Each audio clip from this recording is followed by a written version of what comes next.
Irido ang tulong persona kan mabunggo nin sarong pampasaherong bus saan likod kan pigsusundan kaining truck alas 10 aga kasuudma sa Pili Camarines Sur.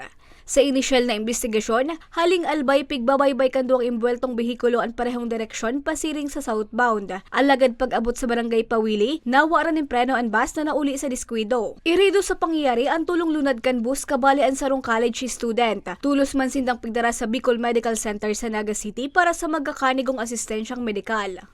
Yung vehicle kasi bamprambahin po ito eh. Hindi po natin alam kung inaantok yung driver o kung ano. Basta ini wala naman po sinabi. Basta ang na lang is nabangga niya na lang yung nasa una niya sasakyan. Dai naman nagsangat pa nin kaso ang mga nalugadan asin ibang nadamay sa insidente, makalihis na akuong kan bus company and medical bills asin iba pang danyos. Nun may fault naman is yung nasa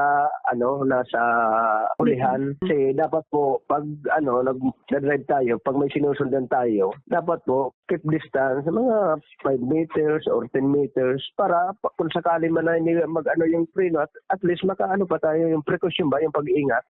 Liwat man na nagpagiramdom ang otoridad sa mga motorista na perming pagreparohon ng mga pigmamanehong behikulo, antas ang pagbiyahe asin mas maging alerto sa tinampungan ni iwas diskwido. Para sa mga baratang tatak Bicol, Richin Boy.